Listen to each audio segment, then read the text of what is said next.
తెలంగాణ రాష్ట్రానికి నీళ్లు నియామకాల అంశంలో బీజేపీ పాత్ర ఏంటి? గడిచిన 12 ఏళ్లలో చెప్పండి. వీళ్ళు కొట్లాడుకునే సరిపోతుంది. ఇక మేము మాట్లాడితే వింటారా అండి? వీళ్ళు బీజేపీలో మాట్లాడితే మీరు లాస్ట్కి చెప్తున్నారు. అసలుకి కేంద్రంలో పార్టీ ఉంది కానీ మమ్మల్ని లాస్ట్కి మాట్లాడిస్తున్నారు. ఒక మహిళను అయ్యండి ఇంకోసారి మీ డిబేట్ లాస్ట్ ఏముందండి? లేదు, మీరు తప్పుగా అనుకోదు. మీరు ఇంత సీనియర్ నాయకులు ఇందులో ఏదో లాస్ట్ కి వచ్చానని మిమ్మల్ని కార్నర్ చేశారని ఇక్కడ ఏం కాదు.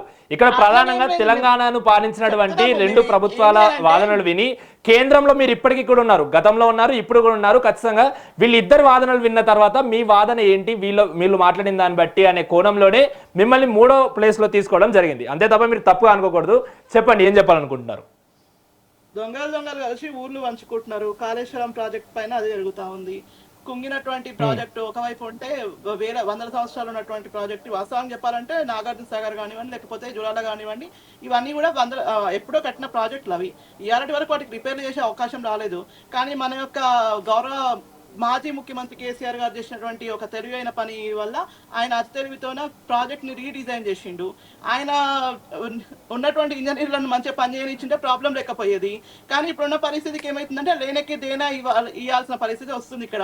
దాంతో పాటు వీళ్ళ యొక్క కుంభకోణము 130 లక్షల అంటే 1.30 లక్షల కోట్ల కుంభకోణము వీళ్ళు చేస్తారు. కానీ దాని గురించి వీళ్ళు మాట్లాడరు. అండ్ ఈడ ఉన్నటువంటి ప్రాజెక్టులు బ్యారేజ్లు అయితే ఉన్నాయో, ఈ మేడిగడ్డ, సుందిలా, అన్నారం, ఈ బ్యారేజ్లలో ఇప్పటి వరకు కూడా స్టిల్ పునరుద్ధరణ చేయగలుగుతాం మనం, కానీ చేయట్లేదు వీళ్ళు కూడా. కాంగ్రెస్ పార్టీ కూడా చేస్తున్నది ఈ పని. నేషనల్ డ్యామ్ సేఫ్టీ అథారిటీ నుంచి మనం ఆల్రెడీ అన్ని టెస్టులు చేసి కనీసం వాటిని రిపేర్లు చేయండి అయినా, అవి రిపేర్లు చేసారైనా తెలంగాణకు తాగునీరు వస్తుంది. ఇవాళ మన తెలంగాణలో మొత్తం కలుపుకుంటే హైదరాబాద్కి 10 టీఎంసీల నీళ్ళని ఇవ్వాలంటే కూడా మనం తెచ్చుకోగలుగుతాం వాస్తవానికి మాట్లాడుకుంటే.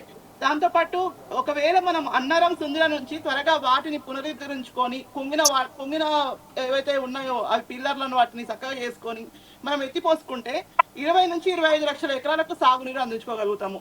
మరి ఇవాళ వరకు కూడా రాష్ట్రంలో ఉన్నటువంటి పరిస్థితి మనకు తెలుసు. కరువు పరిస్థితిలో ఉన్నాం. ఇవాళ గతంలో కనీసం వర్షాలు అనేవి ఇప్పుడు వర్షాలు పడే పరిస్థితి కూడా లేదు. ఎల్లినో ప్రభావంతో ఘోరమైనటువంటి కరువులో ఇప్పుడు మనము తెలంగాణ ఉండబోతా ఉంది. కాబట్టి దీన్ని అన్ని కూడా ఏం చేయాలంటే వీళ్ళు పునరుద్ధరించడానికి కూడా పెద్ద ఖర్చేం కాదు, చెప్పాలంటే 1,00,000 కోట్లు ఏం కాదు.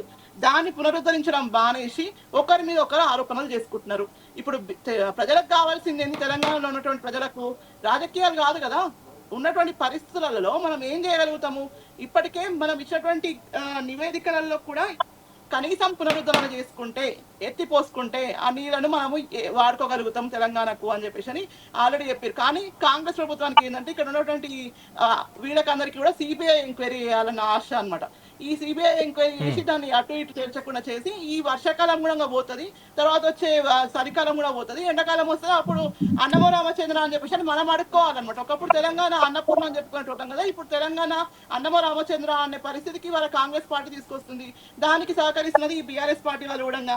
ఎందుకంటే సుప్రీంకోర్టు నుంచి ఇప్పుడు అప్పీల్ చేయొచ్చు కదా, మరి ఎట్లాంటప్పుడు దీన్ని వెంటనే పరిష్కరించవచ్చు కదా. పరిష్కరించుకోవాలన్నటువంటి ఉద్దేశం ఎవరికి లేనట్టుంది ఇక్కడ. కాబట్టి ఒకటే చెప్తున్నాం, మేము భారతీయ జనతా పార్టీ కూడా మేము ఒకటే చెప్తున్నాం. మనం ఈటల రాజేందర్ గారు కూడా ఇదే ప్రెస్ మీట్ పెట్టి చెప్పడం జరిగింది.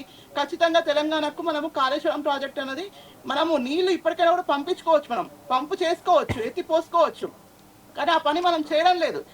ఇంకొకటి పాలమూరు రంగారెడ్డి ప్రాజెక్టు విషయంలో కూడా ఇప్పటి వరకు 90% పూర్తి అయిందని చెప్పేసి అంటున్నారు కదా.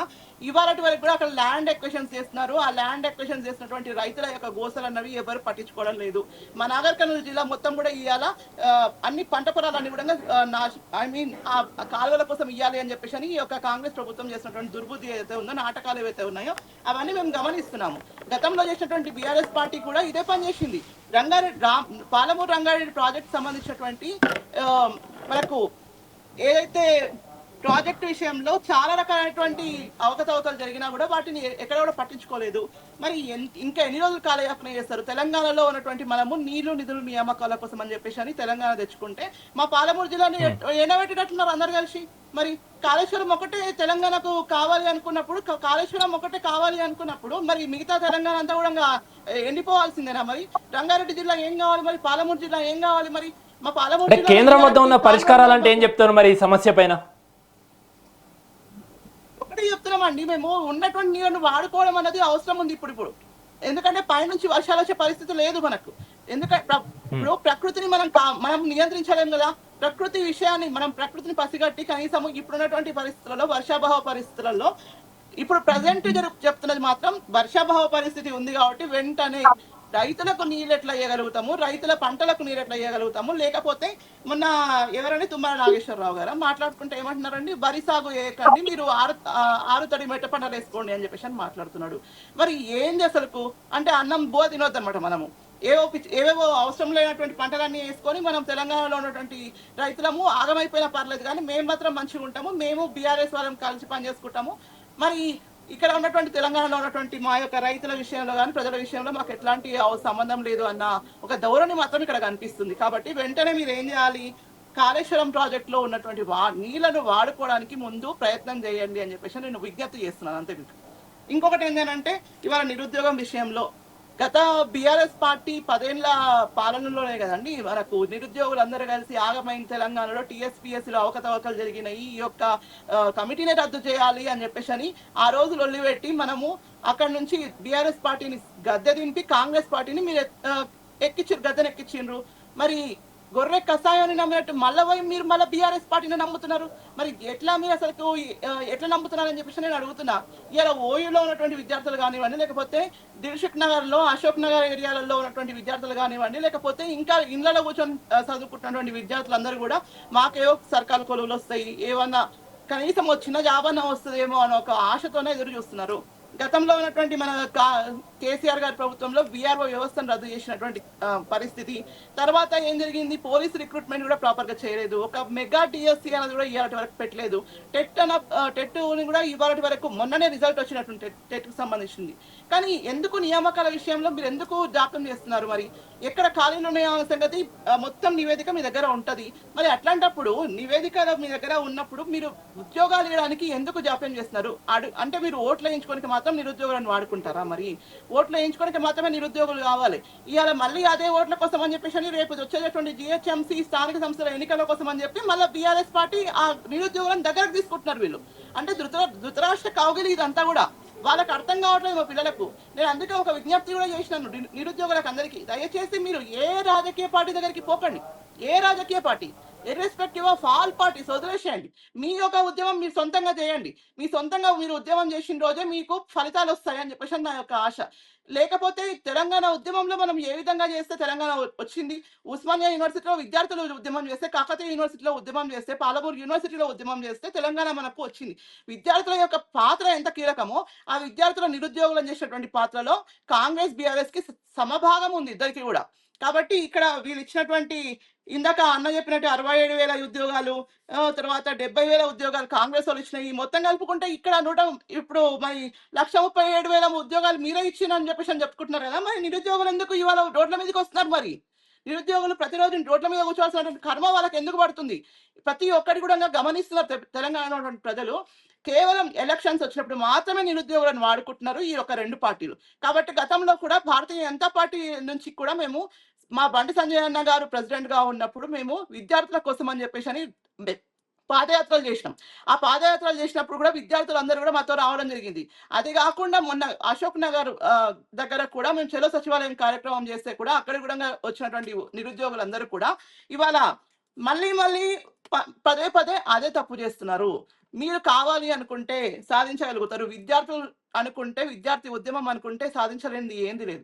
కాబట్టి ఖచ్చితంగా ఏ రాజకీయ పార్టీని నమ్మొద్దండి దయచేసి. ఏ రాజకీయ పార్టీ కూడా మీకు సహాయం చేయదు. ఏ రాజకీయ పార్టీ దగ్గరికి పోయినా మీకు వచ్చేదేం లేదు, వాడుకొని వదిలేస్తారు వాళ్ళు ఓట్ల కోసం మాత్రమే.